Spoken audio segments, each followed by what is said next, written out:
Amis téléspectateurs, chers frères et sœurs en Christ, Shalom. Tozali na esengo ya kopusa na liboso na bino, ya kokota na bandaku na bino au travers ya instrument oyo Nzamba apesi biso. Et avant de commencer, tolingina no tolongola masque oyo, nous savons nous tous le monde entier ezali lelo frappé na pandémie. C'est pourquoi nous devons toujours respecter tous les gestes barrières selon les recommandations ya ba autorité ndenge bazali kosenga na biso. Eza esengo munene pona biso ya ko annoncer bino que désormais na kati na programme ya télévision na bino, chaîne na bino o bazali ko sepela na ngo mingi tolobi la chaîne de la révélation, tobengi la radio télévision La Voix de l'époux et en sigle RTVE. Désormais, vous aurez le plaisir de nous suivre tous les lundis à partir de 23h10 et en rediffusion le mercredi à partir de 13h10. Nous sommes là dans le cadre de notre nouvelle émission dénommée Venez et plaidons ensemble. Venez et plaidons ensemble, c'est une émission de prière, une émission de partage de la parole du Seigneur, une émission, il y a édification, une émission pour la bénédiction abisso spirituelle, une émission pour la préparation abisso à la rencontre de notre Seigneur, les jours, il y a enlèvement pour la basantu oba bengami bana nanzambe. Alors, pour la première, notre numéro, pour notre numéro Nabiso à Liboso, Tolingina nous circonscrit cadre Nabiso, il y a Otolobi, venez et plaidons ensemble. Venez et plaidons, to tirer yango na kati na Bible. Ezali appel au Nzambe yemoko, azali ko adresser pa na biso o tozali bana na ye.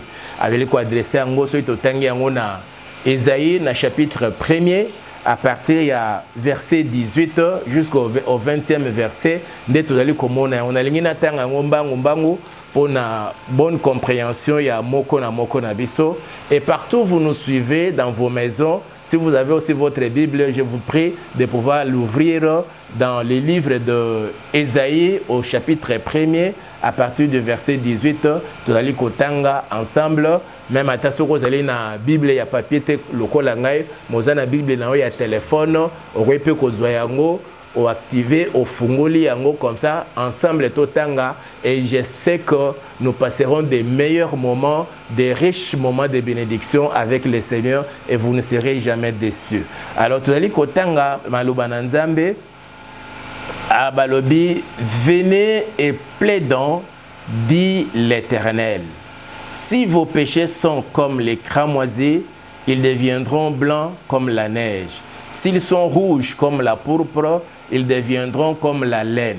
Si vous avez de la bonne volonté et si vous êtes docile, vous mangerez les meilleures productions du pays. Mais si vous résistez et si vous êtes rebelle, vous serez dévorés par les glaives, car la bouche de l'Éternel a parlé. Awa Nzambende mutazali koloba. Nzambazali ko lancer biso appel. Alobi venez et plaidons. Biso za musika na Nzambe. Nzambazali esika fandi na trône na ye, azali ko adresser yo nangai appel.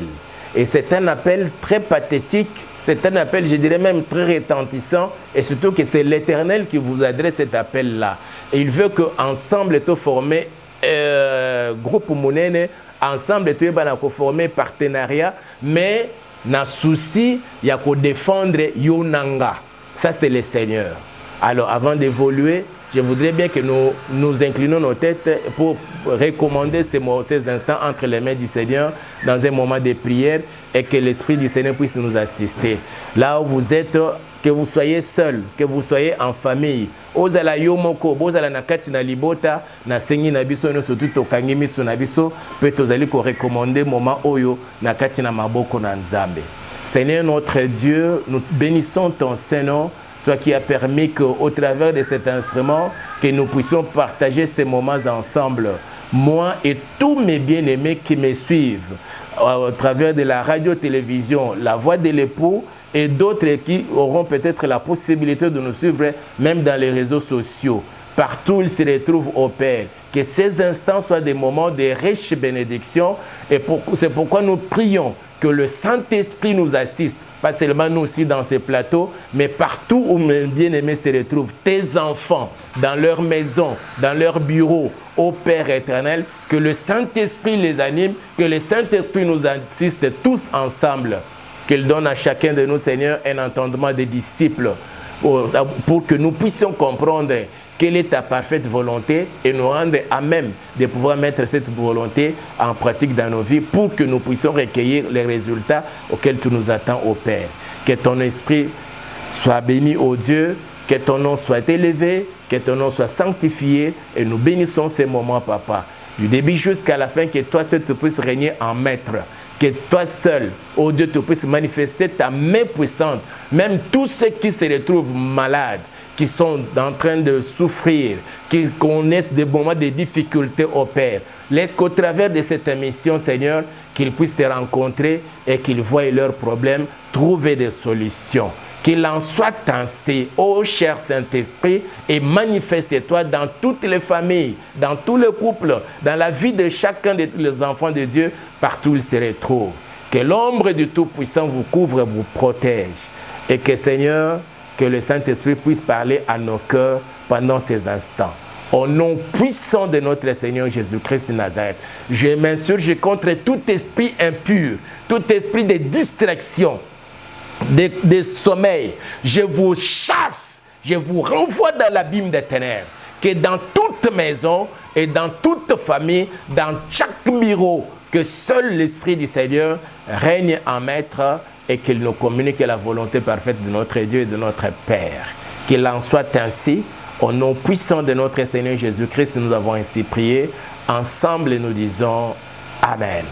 Tikete nzambe apambola biso, landanga siko na bokebi. To bande koloba peut-être komi tout na pourquoi il faut tout que venez et plaidons ensemble. Et c'est le Seigneur qui nous lance cet appel. Nzamba lobi ke boya et qu'ensemble tu bana ko plaider naye. Ceux qui te bengisi bande konabiso ba sala droit, ba juriste, ba avocat, ba magistrat, ba juge, bango bakoyi ko expliquer biso bien autant tozolo balikambo oya ko plaider. Likambo koya ezali malamu.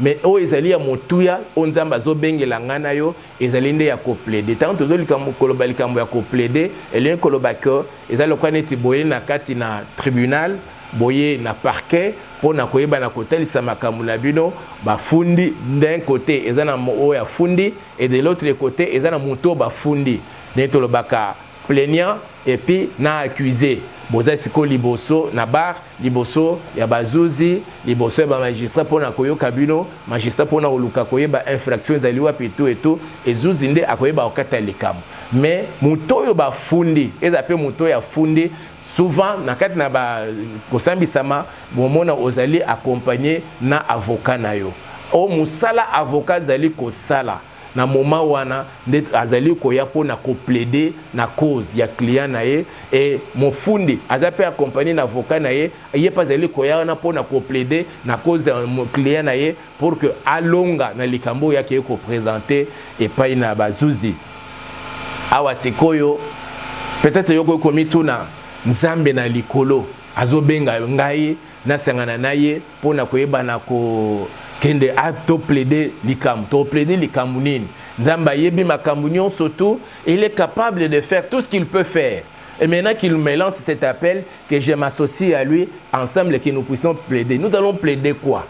Certainement il faut que tout le katoye ba to ko plaider le konini to ko plaider cause ya problème o ya yo o ya izali ko tungisa bomo ina yo oyo ezali kosala ke ozala na kimia te na sena mokili oyo ezali kosala ete makambo na yo ezali kotambola malamu te ozali kosala ke ozala na esengo te na sena mokili oyo posa na nzambe ezali tango tosangani na nzambe ye moko en ce moment là azali kokoma sikoyo avocat na yo avocat na ngai yeba ke Yesu azali avocat na yo Yesu azali avocat na ngai Yesu azali avocat ya ndeko ya mwasi Yesu azali avocat ya ndeko mobali Yesu azali avocat na biso et curieusement na kati na tribunal oyo eloko ya motu ya pe ya kitoko mingi ye moko pa azali juge mais awa sengeli komituna to izoya to plaider to sikoyo au plaignant to accusateur ezali nani Na lingi totanga lisusu na kati na Bible na livre ya Jude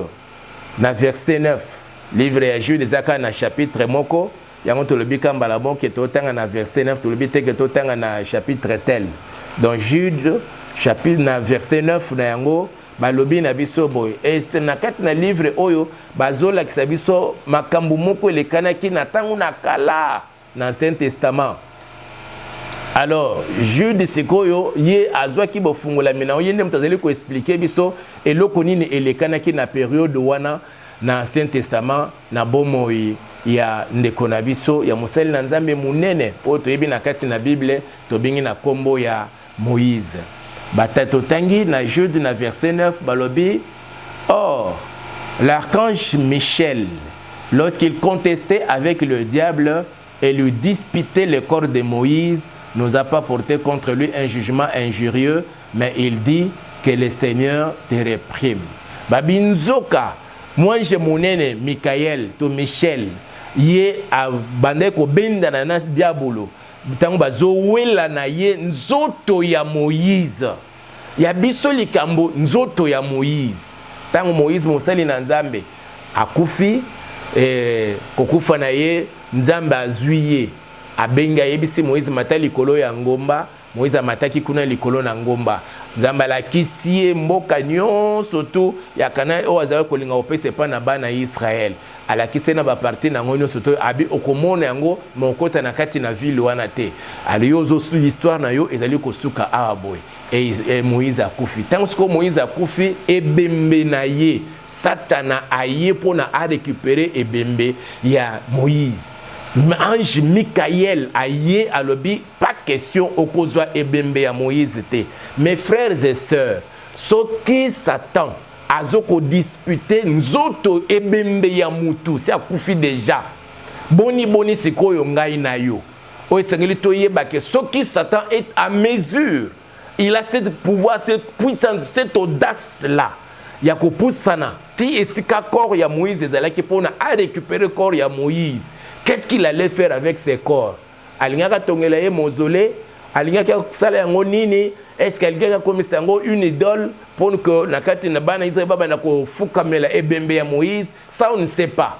La Bible ne nous parle pas de tout ça, mais on nous dit tout simplement que nzoto ya Moïse, sa dépouille mortelle et comment qui a kowelana entre le Satan na ange Michael. So kis mo Satan a kowela nzoto ya Moïse. Boni le longa na yo. Biso tozali na niveau tozali. Peut-être okomi tuna nzoto ya Moïse ça fait quoi? Moïse azali ne kaka mutu lokola ngana yo, mazana mai na makila c'était normal. Aïba nako wela nzoto na qu'est-ce que ça fait? Moïse ce n'était pas n'importe qui. C'était un grand serviteur de Dieu. Oyo akutana na Nzambe. Oyo abandai ko solo na Nzambe. Et tozana ba témoignage na kat na Bible o bazolo bela biso likolo na Moïse. Na lingi totanga nanu na Deutéronome chapitre 34 pour na to comprendre qui est Moïse, pour na o comprendre alors nzoto na ye ce que cela représentait même na misu na Nzambe.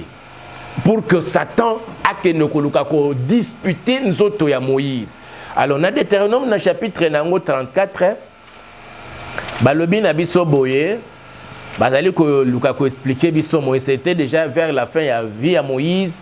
Alors Bible ezolo bana biso boye Deutéronome chapitre 34 soko banja partir à premier verset baza ko expliquer ndenge Moïse amataki likolo na ngomba Nzambe alakisi makambo sopi na ndenge azoke na kokufa. Alors totanka à partir ya verset 9 Babi Josué fils de Nun était rempli de l'esprit de sagesse car Moïse avait posé ses mains sur lui. Les enfants d'Israël lui obéirent et se conformèrent aux ordres que l'Éternel avait donnés à Moïse. Il n'a plus paru en Israël des prophètes semblables à Moïse, que l'Éternel connaissait face à face. Yaliboso, Moïse était un serviteur.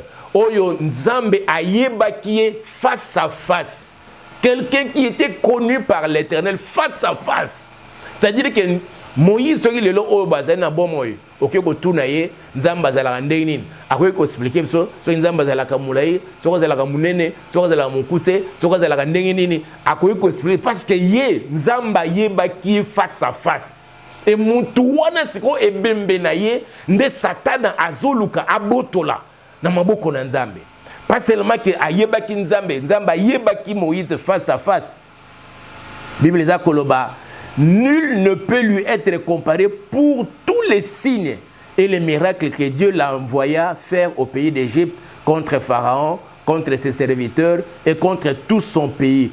Asalabile moya minene oto bengi miracle. Et le connaît ne salimate na scène mokili oyo Moïse l'a fait. Et c'est cet homme-là oyo Satan azakoluka a récupéré nzoto na ye. Asala bilemboni ni Moïse asala na kati na mboka na Egypte. Akoyo kozwa mai kaka boye. Abo simbi mai ya Egypte, mai nyonso ekomi makila. Akoyo kozwa kaka zelo du sable o ya Egypte. Atie kaka boye. Tous les sables ya Egypte ekomi basili, le pou. Et asala makam akoko kozwa nzete ne abeti na mai ya Egypte boye. Les grenouilles babimi bakoti na bandako ya ba égyptien, ce qui ne se fait jamais fait na kati na Egypte mobimba. Oye Moïse asala yango ba miracle wana nyonso to o Moïse asala. Et muto ndenge wana o asala ba miracle nde siko ebembe na ye Moïse alingi enani plutôt Satan alingi a récupérer yango. Qui est Moïse? Na verset 12 bazoloba, et pour tous les prodiges de terreur que Moïse a accompli à main forte sous les yeux de tout Israël. Asala makambu ya somo. Imaginez na kati na Esobe. Batamboli semana ba on traverser mer rouge, batamboli 3 jours après balembi, balobi to lembi Moïse, to a besoin ya mai, il faut tomber la mai. Ba se retrouver na marawana, mai mbololo. Moya ko sala ezalité. Moïse azwa nzete na ye abwaka na mai. Mai nyonso paf aseni. Mai ekomi eau potable. Ekomi kitoko bololo nyonso esili na kati ya mai. Ba mituni acheki sinini, est-ce que acheki chlore, acheki nini na kati kuna pona mai koma na ndenge wana. Ça c'était parmi des miracles, des signes prodigieux ya minene o Moïse asala na miso bana Israël. Ba koza na posa ya mai boye na kati na Esobe dans un désert affreux. Moïse a vu libanga les rochers, a vu nzete na ye abeti mai ebimi. Et imaginez mai ebimi na libanga. Combien de personnes ba melima yoana? Plus de 600 000 personnes. Oh ba melima yoana. Et ba miracle yoana. Bazolo ba des prodiges de terreur que Moïse accomplit à main forte sous les yeux de tout Israël. En commençant d'abord na Égypte et puis tant ba côté na kati na désert, Moïse a sala ba miracle belé. Miracle nous surtout c'est que Moïse a sala, il était un homme exceptionnel. Il était un homme unique. Il était un homme, il y a n'enge mususu na sena mokil oyo. Aux yeux des enfants d'Israël, il pouvait être là à la longueur de la journée, du matin jusqu'au soir. Azo yoka bango, azo sololana bango, mutuna mutazali koya ko poser problème na ye pa ya Moïse. Moïse azo ba ke o yo lo bibo, Nzamba lo bibo, o yo lo bibo, Nzamba lo bibo. Ba consultation prophétique, ça c'est Moïse l'avait fait. Nathan naye Nzamba zo sala naye makambo ya minene. Et tout ce qui allait se confier à Moïse, o babane ko ne ko consulter ye, babane ko trouver ba solution na bango à partir ya makambo Moïse azolo bana bango parce que il y avait une connexion, c'est ko utiliser terme ya lelo oyo boye, il y avait une connexion entre le ciel et Moïse sur la terre. Alors mutu nenge wana sikoyo tango akufi Satan yesiko pona aye ko disputer aye ko réclamer nzoto ya Moïse. Soki nzoto ya mutu nenge wana ba réclamer yango epai na Satana et bongo siko biso. Il faut nsengelo yeba ke ndenge yo zali wana ndenge ngai na yo tozali na sena mokili oyo soki Satan réclamaki juste ebembe ya Moïse azape na droit azali continuer toujours plutôt ko réclamer. Nakati na bomo na biso, il y a certaines personnes dans certaines vies azali ko réclamer maternité et pas na batumso azali ko réclamer musala et pas na batumso azali ko réclamer bonne santé et pas na batumsusu azali ko réclamer makambo ebele misolo na yo okoye kozala yo musali na Nzambe mais Satan azo réclamer ministère na yo et pona a récupérer yango asala oya lingi kosala na ministère na yo asala oya lingi kosala na libala na yo asala oya lingi kosala na kobote na yo asala na oya lingi kosala musala na yo Il y a d'autres personnes, au tali parcours naïe très élogieux. À Tangi classe, à CLC classe, maïe les alliés, diplôme yamine avec des bons mentions qui toquent, résultats qui toquent. Mais Moussana n'a pas boyé les alliés. Parce que Satan dispute son emploi, son travail ici sur la terre. Il veut te soumettre dans une certaine vie pour que finalement, aucun okote nangambu naye. Et ce qu'il est là, nous devons savoir que sur la terre, pendant que nous sommes là, dans notre pèlerinage terrestre, Satan zali wana pona ko réclamer ba vie na biso, pona ko réclamer santé na biso, et pas même chose zali ko réclamer même mayele na yo, mayele seulement oyo boye. Satan est en train de tout réclamer et il est en train de disputer même avec les anges de Dieu. Azali ko disputer ma pamboli o nzamba bongi c'est même pona yo. Satan est là. Azali ko luka toujours ko disputer yango comme il avait fait aussi avec Daniel. Nathan, il y a Daniel. Daniel a côté ma bondeli, a prié. Et à ça, la jeune, il y a 21 jours. Pourtant, il ne pouvait même pas faire 21 jours. Mais s'il avait fait 21 jours, à cause du diable, il a bloqué les pamboli à Daniel. Bible est à Kolobaketan ou c'est quoi ange. Michael, ange Gabriel, a quitté pas à Daniel. Alors, bien que dès le premier jour que tu as eu à connaître les choses, Nanzamba tinda kingai pour ne ko fungula maele na yo pour ne ko faire comprendre makam pour ne ko sala yo boy pour ne ko sala yo boy. Ça c'est l'ange qui parlait à Daniel. Mais tant on a yaki, on m'a résisté pendant 21 jours à wana likolo na wana siko bazo benga Satan le roi de Perse. Alobi a résisté pendant 21 jours. Heureusement Michael a yé pour na ko défendre nga à libérer nena yesiko pona memelo lipamboli na yo. Il y a des bénédictions. Ta prière, oh ça là peut-être il y a 2 ans. Il y a la prière que tu as fait il y a 5 ans. Et ça la prière sur ça là il y a 6 mois. Et ça la prière sur ça là il y a 10 ans. Au kokanisa que non, prière wana est non exaucée. Non. Prière nion surtout et yo kamake pa ina nzambe, surtout ce ko sele yango selon les règles de la on ndengi nzamba de ko stenga na biso, yeba que prière na yo ezali déjà exaucée. Mais peut-être awana likolo na monde des esprits le diable a bloqué les pamboli wana et comme la yote pendant que tozana ana sena mokeli oyoboye. Et notre persévérance na kati na prière ndeko sala ko nzamba kotinda Michael akoya pona a libérer oyo amema ki les pamboli jusqu'à ce que ko atteindre pas yozali. Pour Daniel c'était un peu okokondi makutute.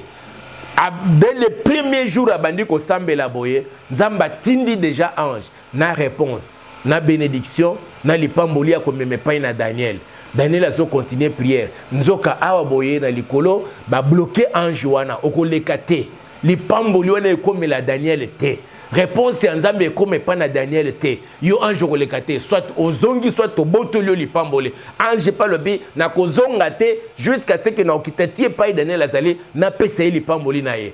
Na ba Bible na ba version sou bazolo bake bakangi ange batie na kasho ya Satana.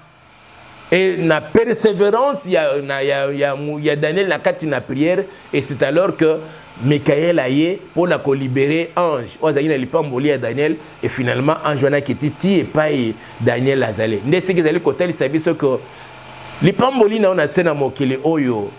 Kokene na liboso na sena mokili oyo, libala na ona sena mokili oyo, santé na ona sena mokili oyo et ko zala combattu, ezali pe combattu, mais sikoyo okozwa réponse, okozwa eyano na yo et pas na nzambe na persévérance na yo na kati na prière. Et plus vous allez persévérer dans la prière, et c'est alors que le Seigneur va envoyer alors Michael pour venir libérer notre bénédiction qui était déjà arrêtée quelque part pour atteindre les bisous et sikatozali. Et c'est pourquoi il est très important pendant que tozali a scène mokil oyo, le diable est là pour na koyeba kubundisa ngana yo. A sokeluki a s'accaparer na depuis mortel et bembe ya Moïse a combien plus forte raison o ya yo nangai lipamboli na yo libala na yo esengo na yo kimia na yo bien-être na ko même plus mieux être na na sena mokili oyo ba misusu mutuka na yo mbongo na yo ba bien matériel nazo kanisa ndeko moko aza koloba ye abondela alota ndoto ye penza bazwi lupangu na ye bake nango de déplacer lupangu na ye. Ça c'est dans la stratégie du diable. Ya kobundisa kabiso bana na nzambe et pas seulement bana na nzambe, tout homme ici sur la terre pour que amema biso tokota na ngambu na ye oyo oya kosalela na ndenge oya lingeli wana. Mais nzambe na likolo azali komona abongisi moment oyo ngai na yo tomipesa na kati na mabondele, et c'est alors que tant tokobondelaka nzamba koyeba na kosala na biso ya minene. Na lingi na décréter na kati na bomo ina yo, et je décrète et je déclare oyo nyonso tout Satan abongisaki contre yo ndenge akende ko disputer nzoto ya Moïse ya yo azotika yango pezo zongela yo na kombo na Yesu Christ de Nazareth. Nous allons commencer comme cela à passer des bons moments avec le Seigneur. Pendant ces quelques minutes, quelques heures, vous allez passer dans la présence de Nzambe. Le diable dispute tout ce qui nous appartient. Même le diable est en train de disputer cela. Il ne veut pas que tu t'habilles correctement. Le diable ne veut pas que tu sois dans un mariage qui soit béni. Le diable ne veut pas que tu sois dans la joie, dans la paix, pendant le temps que nous sommes ici sur cette terre. Il est là, à tout moment et à chaque instant. Il vient toujours disputer tout ce qui nous appartient, tout ce que l'ennemi avait, le Seigneur plutôt avait préparé pour nous, pour que nous ayons une bonne vie sur la terre pendant le temps que nous sommes ici sur cette terre. Mais il est là, le diable, pour chercher à disputer cela, à récupérer, que cela redevienne dans sa cause. De même que, à Salaka yango na kati na jardin ya Eden, tangamoni nzamba sali mokili akati atie jardin Eden ezalaki et mena kati na Eden atiaki a planter jardin moko wana azui muto ye nzamba salaki à son image selon sa ressemblance akiko placer na kati na jardin ya Eden apesi autorité ya ko gérer nyonso tout na sena mokili. C'est comme cela que les gens parlent que l'homme était sur la terre l'intendant de Dieu, gérant toute la création, l'œuvre de la création de Dieu. Mais le diable n'a pas voulu. Et c'est comme cela que le venu par ruse. À côté de Nzela Nanyoka, Ayoko séduire, moi ça s'est laissé séduire, et puis moi ça entraîné Mobali, et c'était perdu. Ils ont perdu l'autorité qu'ils avaient, ils ont perdu les pouvoirs qu'ils avaient, ils ont perdu la puissance qu'ils avaient, ils ont perdu même la divinité qu'il y était en eux, qui faisait que, bien qu'il soit nul, il se rendre compte de la nudité na bangote. Et Aziyemoko Satan a expliqué yango tant ko tenter notre Seigneur. Si on dans Luc chapitre 4, dans Matthieu chapitre 4, baza ko expliquer Satan yebisi az notre Seigneur Jésus-Christ amati c'était likolo yangomba alakisie mokili mobimba en un instant. Alors Bible il lui a présenté tous les royaumes de la terre et leur puissance et leur gloire. Alors tout cela m'a été donné et je les donne à qui je veux à condition que tu te prosternes devant moi. Et le Seigneur a pas me l'acquis. Alors il est écrit, tu n'adoreras que le Seigneur ton seul et seul Seigneur. Alors le diable le sait très bien. Abotolaki o nzamba pesa ki pa na moto abandi ko gera on ndenge na ye azopesa pa na ba o bazoke no kofukamela ye abotolaka libala abotolaka musala abotolaka santé abotolaka mayele abotolaka bozio mutako kozana na sena mokili oyo. C'est ce qui fait que il y a certaines personnes à un moment bandaki malamu ti pona suka na ye ozomona ke vieza susu malamu te parce que le diable a déjà tout récupéré. Tikete to bonde la ngana yo na poko ya lelo to bonde la ngana na moment oyo nzambe ayeba kozongisela biso oyo biso satana ayeba kobotola na kati na bomo na biso esika ozwami to esika bozwami na sengi na biso to kanga miso na biso pona toyeba na kobondela nzambe tozo kende kobondela nzambe ozebisa nzambe nazali kopesa yo merci pona liloba ona utina koyoka obengi ngai na sangana na yo na ensemble tout ça une équipe pour na kopambola mananga na sena mokili oyo obengi ngai mutu na mokili ngai mutu ya masumu ngai mutu na bolembu pona na sangana na yo nzambe na bomoy mokili na likolo pe na sepe na biloko neso zami katikati na yango pour qu'ensemble to former une équipe pona vina nga na sena mokili oyo ezala kati na esengo ezala na kati na kimia mapamboli nanga ezongela nga nyonso. Merci pour na partage no to salinga na ya liloba na ye to bondeli na kombo na Yesu Kristo. Alléluia. Yawe tozali kokumisa pe kopambola kombo na yo bolingo na yo talisi lisusu epai na moko na biso na mukolo ya lelo. Seigneur, merci pour na liloba na yo oyo tindeli biso pour na koyeba na ko faire comprendre biso ke ngonga ekoki po te biso batuna bolembu biso batuna bomoy biso batuna kozanga nguya to poussana elongo na yo ensemble avec toi to former une équipe pour que tu bana ko plaider cause o ya biso pendant que tozana sena mokili oyo kombo na yo ekumama kombo na yo esanjolama kombo na yo enetolama na kombo na nguye ya Yesu Kristo wa Nazareth. Zali ko senga na yo molimo mo santu maloba oto uti na ko partager na kati na moma oyo tika ete okene lisusu na ko sele yango na kati na motema pe na bomo ya moko na moko ba o balandi biso partout il se retrouve azala mutuye moko bazala en famille to basangane 2 personnes. Seigneur, que cette parole trouve une place vraiment très importante dans leur vie et que cela devienne une partie intégrante ya moko na biso na kombo na nguya ya Yesu Kristo wa Nazareth.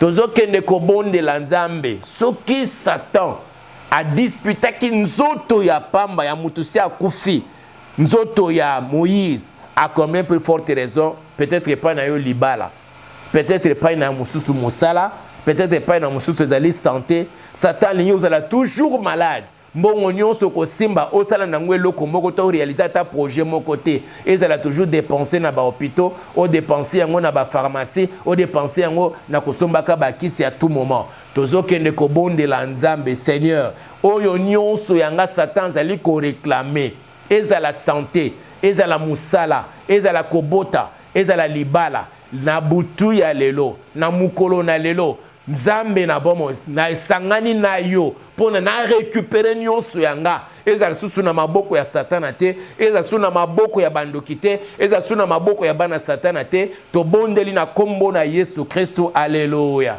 Yawe papa na biso obengi biso liboso na yo obengi ngai na présence na yo obengi ndeko na ngai ya mwasi obengi ndeko na ngai ya mobali obengi papa na ngai obengi mama na ngai bilenge basi bilenge mibali partout bazali kolanda biso. Seigneur, Nzambe na bomo eloko moko te zali ya kobomba maliboso na yo oyebi vi ya mutu nyonso tu na sena mokili oyo. Seigneur, oyebi nini oyo Satan zali ko réclamer oyebi nini o Satan zali ko disputer avec les anges oyo batikali fidèle epai na yo na bomo ya ndeko oyo. Seigneur, peut-être musala na yo Satan zali ko réclamer nazali ko tatola na kobanda sikoyo nyonso ekangamaki na maboko na Satana mutu nyonso azo récupérer yango na kombo na nguye ya Yesu Kristo wa Nazareth.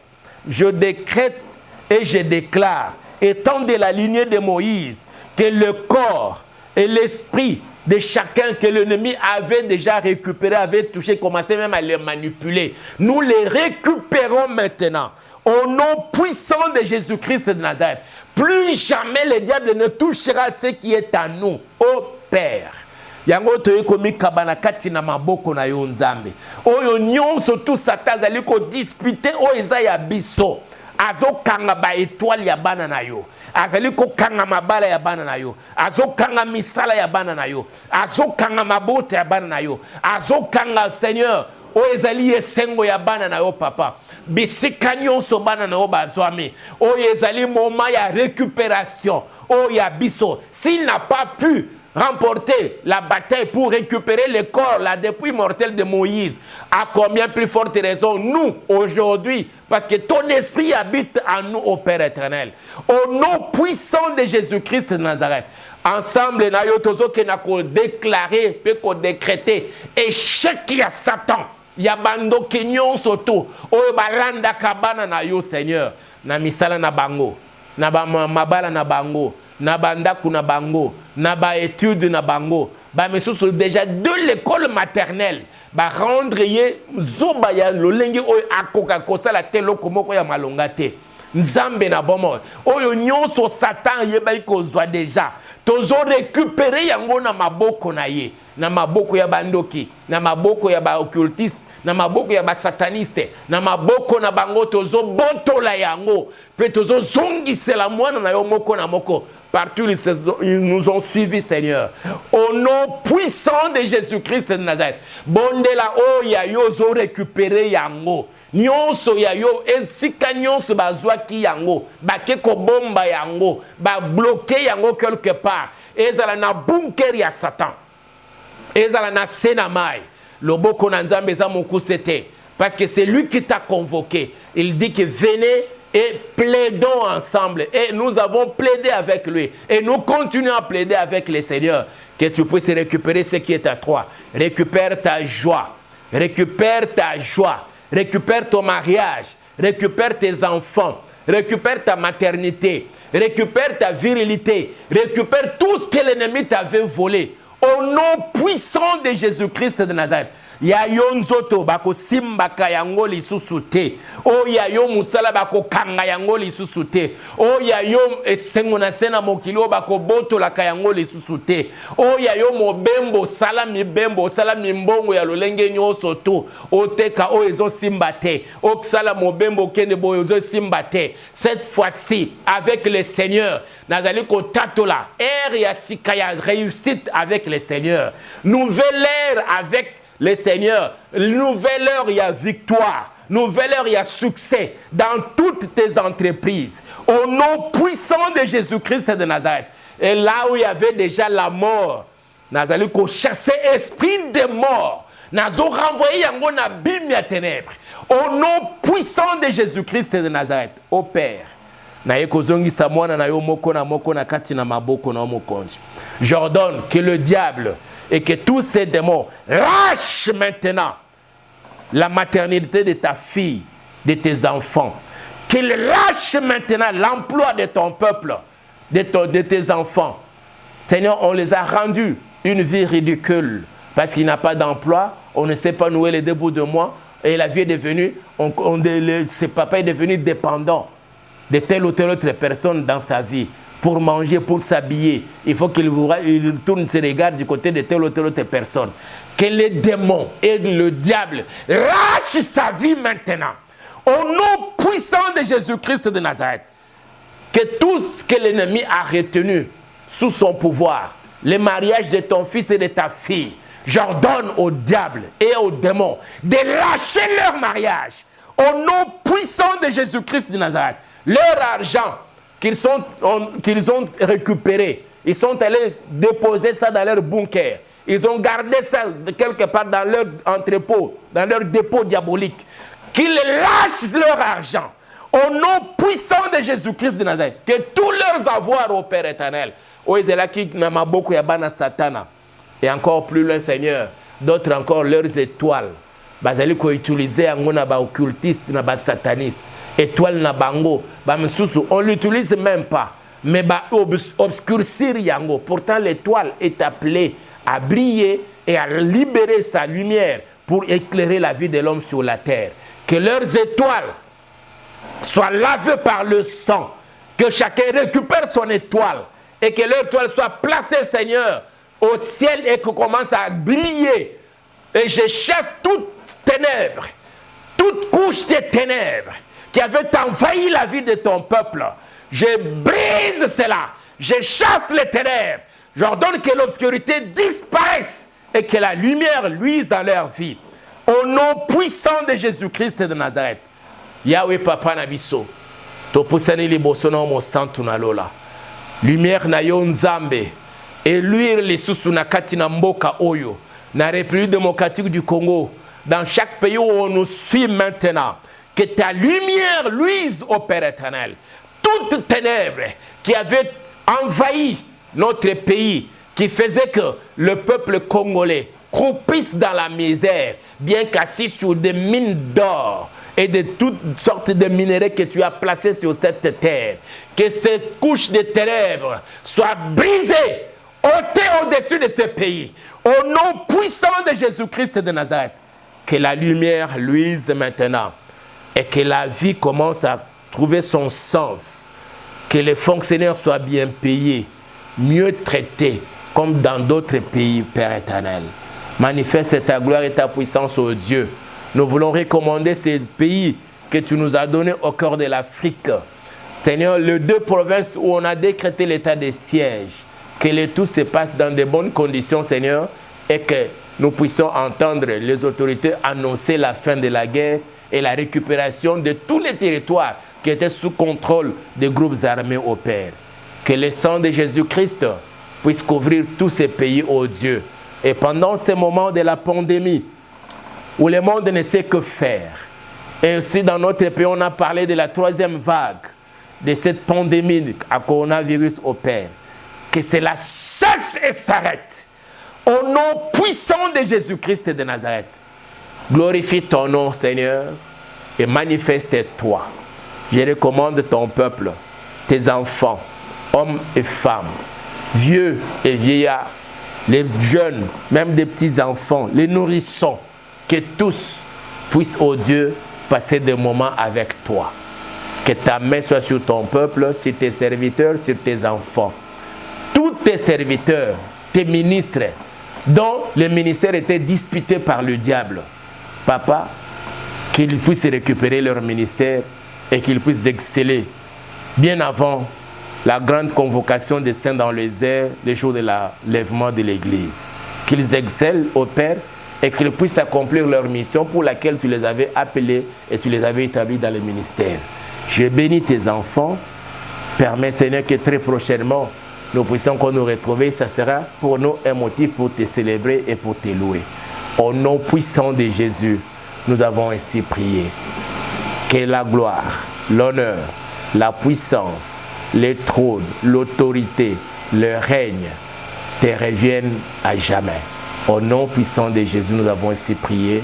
Ensemble, nous disons merci Seigneur Jésus et Amen. De temps en temps, si vous avez besoin de nous, vous pouvez nous appeler, entrer en contact avec nous au 089 86 85 435. Ou si vous êtes en dehors de Kinshasa, de la RDC, vous mettez notre préfixe plus 243 89 86 85 435. Et nous passerons certainement de bons moments avec le Seigneur. Que Dieu vous bénisse et à la prochaine.